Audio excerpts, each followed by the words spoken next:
En estos momentos acaba de votar el compañero de fórmula de Donald Trump, Vance, y que incluso tenemos declaraciones. En estos momentos está realizando unas declaraciones. Vamos a escucharlo.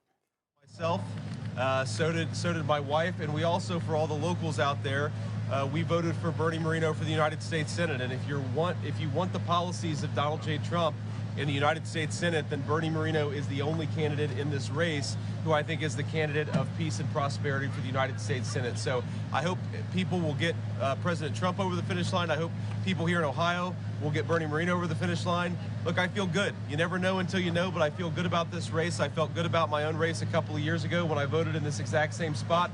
Hopefully it goes as well for President Trump and me as it went for me a couple of years ago in the state of Ohio. So appreciate you guys being here. Happy to take a few questions. You obviously can see my kids bouncing around here. There's Usha. And, you know, we'll take a few questions, but we're going to hit the road, go back home, and then head off to Palm Beach. Senator, regardless of the results tonight, half the country probably won't be satisfied with the votes. Sure. What's your message to them, potentially your supporters, if it doesn't go the way that they wanted it to? Well, look, I think our message is, first of all, we do expect to win, but obviously no matter who wins, half the country, as you said, is going to be at least partially disappointed. I think my attitude is the best way to heal the rift in the country is to try to govern the country as well as we can, create as much prosperity as we can for the American people, and remind our fellow Americans that we are all fundamentally on the same team, however we voted. I certainly hope you vote for Donald J. Trump today. I think that his policies are going to promote peace and prosperity for our citizens.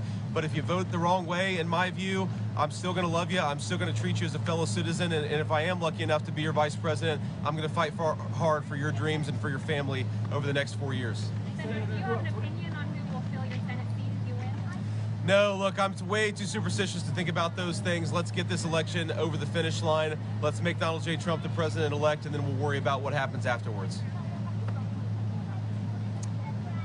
No, actually, he called me about 3 in the morning, apparently from the plane headed from Michigan to Palm Beach last night. I was in bed at the time. I haven't been able to talk to him this morning. I was going to call him as soon as I woke up, but when I realized that he got back home around 5:30 last night, I decided hopefully he's asleep, and so I'm not going to call him. I'll certainly talk to him probably on the way to the airport or when we land. Senator, you grew up 20 miles away, Middletown. Now you're standing here. Maybe in a few hours you'll be the next vice president. Yeah. How are you feeling about that in that moment? Here to here, and possibly second in command. Look, it's an amazing thing. My heart is just overwhelmed with gratitude to the generosity of the American people. The fact that I'm standing here is very much a testament to the fact that we live in the greatest country in the history of the world. The fact that I have a beautiful wife and 3 beautiful kids is more importantly a testament to the fact that we live in the greatest country in the world. So I think that what today represents is an opportunity to pay down a debt that I owe to this country. And if I am the vice president, I'm going to work as hard as I can to pay down that debt. I don't think I'll ever be able to return what this country has given to me, but I'm going to try, but we have to win first. Sir.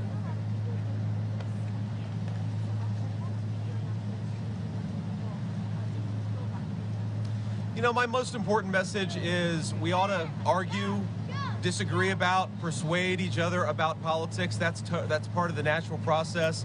But we can't discard friends and we can't discard family members. I think that if we all just recognize this basic principle, that we ought to love people, we ought to be friends with people, we ought to be family members with people, regardless of their politics, that would do a lot to heal the division. I know myself, I've had a lot of friends, not a lot, I've had a few friends who have cast their friendship aside because I decided that I wanted Donald J. Trump to be the winner in the last election and in this election. I think that's a tragedy, and I'm not going to follow that example. I'd say to everybody, whether you're voting for Donald Trump or voting for Kamala Harris, remember, friends and family, that stuff is what really, really matters. We ought to be kind to one another. We ought to treat each other with respect. And fundamentally, what we're trying to do, President Trump and I, is just build the kind of country where our fellow Americans can achieve their dreams. But that's all of our fellow Americans, regardless of who they vote for. We'll take one more question. Senator.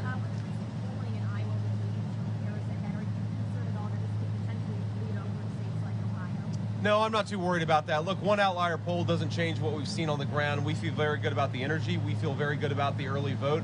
But ultimately, the ball is in the courts of the American people. Today is the day. If you don't want an open border, vote for Donald Trump. If you want to get back to low inflation and affordable groceries, vote for Donald Trump. If you want to return the world to peace and stability, vote for Donald Trump. That's my pitch to voters. I really do believe that we can have a golden age of prosperity in the United States of America, but voters are going to ultimately make that choice. I don't worry about any one poll. I think that we're going to win. I really do, but ultimately the voters make that decision. We'll see what they think about this by the end of the day, hopefully. God bless you guys. Thank you. El candidato a la vicepresidencia de la Casa Blanca por el partido republicano, Vance, lo han escuchado diciendo que no teme a las encuestas, que en este caso cree que el candidato más óptimo para políticas de prosperidad para Estados Unidos en los próximos 4 años es el republicano Donald Trump.